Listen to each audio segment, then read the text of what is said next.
കേന്ദ്ര സർക്കാരിന്റെ ചട്ടുകമായി E D മാറിയിരിക്കുന്നു എന്ന പ്രതിപക്ഷ ആരോപണം ശക്തമാണ്.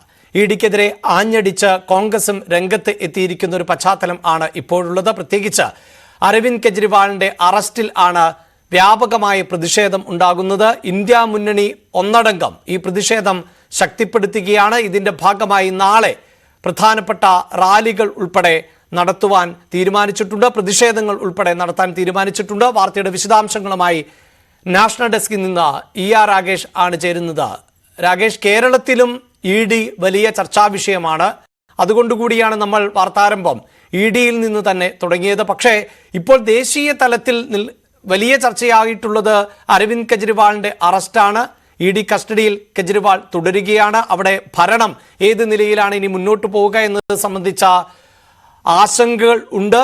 അതിനിടയിലാണല്ലോ ഇന്ത്യ മുന്നണി പ്രത്യേകിച്ച് തെരഞ്ഞെടുപ്പ് കാലഘട്ടത്തിൽ ഈ വിഷയത്തിൽ കൂടുതൽ കരുത്ത് കാണിക്കാനും പ്രതിഷേധം ശക്തിപ്പെടുത്താനും തയ്യാറെടുക്കുന്നത്.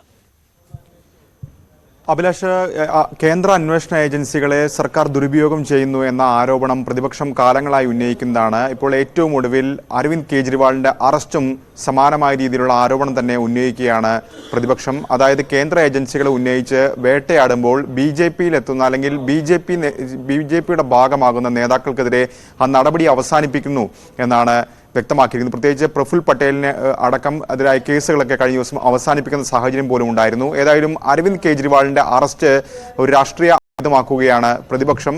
ഏതായാലും കഴിഞ്ഞ ദിവസങ്ങളിലൊക്കെ കണ്ടത് പ്രത്യക്ഷ സമരത്തിലുണ്ടായിരുന്നത് ആം ആദ്മി പാർട്ടി ആയിരുന്നെങ്കിൽ ഇപ്പോൾ നാളെ ഇന്ത്യ മുന്നണി ഒന്നടങ്കം കെജ്രിവാളിന് വേണ്ടി ഇറങ്ങുന്നു എന്ന രാഷ്ട്രീയ സാഹചര്യം കൂടിയുണ്ട്. അതായത് നാളെ ഡൽഹിയിലെ രാംലീല മൈതാനിയിലാണ് റാലി നിശ്ചയിച്ചിരിക്കുന്നത്. പ്രധാനപ്പെട്ട നേതാക്കളൊക്കെ തന്നെ ഈ റാലിയിൽ പങ്കെടുക്കും. അതായത് കോൺഗ്രസിൽ നിന്ന് മല്ലികാർജുൻ ഖാർഗെ എത്തും. ഒപ്പം ശിവസേനയിൽ നിന്ന് ആദിത്യ താക്കറെ, ഒപ്പം സഞ്ജയ് റൌത്ത് തുടങ്ങിയവർ ഈ റാലിയുടെ ഭാഗമാകും. CPM general secretary Sitaram Yechury, CPI general secretary D രാജ തുടങ്ങിയവർ പങ്കെടുക്കും. ഒപ്പം ജാർഖണ്ഡ് JMMന്റെ നേതാക്കൾ പങ്കെടുക്കും. RJDയുടെ തേജസ്വി യാദവ് നാളത്തെ റാലിയിൽ പങ്കെടുക്കുന്നുണ്ട്. അങ്ങനെ ഇന്ത്യ മുന്നണിയുടെ പ്രധാനപ്പെട്ട നേതാക്കളൊക്കെ ഭാഗമായിക്കൊണ്ട് കേന്ദ്രത്തിനെതിരെ ഒരു ഐക്യം രൂപപ്പെടുത്തുക എന്ന ലക്ഷ്യം കൂടി ഏതായാലും ഡൽഹിയിൽ നടക്കുന്ന റാലിയിലുണ്ട്. കെജ്രിവാളിന്റെ അറസ്റ്റ്, ഏതായാലും ഈ അറസ്റ്റിന് ശേഷം നിയമ പോരാട്ടവും ഒപ്പം തന്നെ രാഷ്ട്രീയ പോരാട്ടവും ആം ആദ്മി പാർട്ടി ഒരു വശത്ത് ശക്തമാക്കുകയാണ്. പ്രത്യേകിച്ച് ഡൽഹി മദ്യനയ അഴിമതി കേസിൽ കെജ്രിവാളിന്റെ അറസ്റ്റ് ഉണ്ടായിരിക്കുന്നത് ഒരു മാപ്പുസാക്ഷിയുടെ മൊഴിയുടെ അടിസ്ഥാനത്തിലാണ്. അതുകൊണ്ടാണ് അയാളാകട്ടെ നേരത്തെ BJPക്ക് ഇത്തരത്തിൽ ഫണ്ട് നൽകിയിട്ടുള്ള ഇലക്ട്രൽ ബോണ്ട് വഴി ഫണ്ട് നൽകിയിട്ടുള്ള ആരോപണം ആം ആദ്മി പാർട്ടി ആവർത്തിക്കുകയും ചെയ്യുന്നുണ്ട്.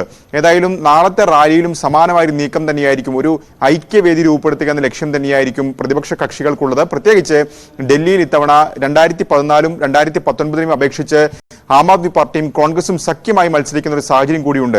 അപ്പോൾ ഒരു രാഷ്ട്രീയ തെരഞ്ഞെടുപ്പ് റാലിയാക്കി മാറ്റുക എന്ന ലക്ഷ്യം കൂടി ആം ആദ്മി പാർട്ടിക്കുണ്ട്. ഏതായാലും ഈ അറസ്റ്റ് അടക്കമുള്ള വിഷയങ്ങളിൽ ഒട്ടും പിന്നോട്ടില്ല.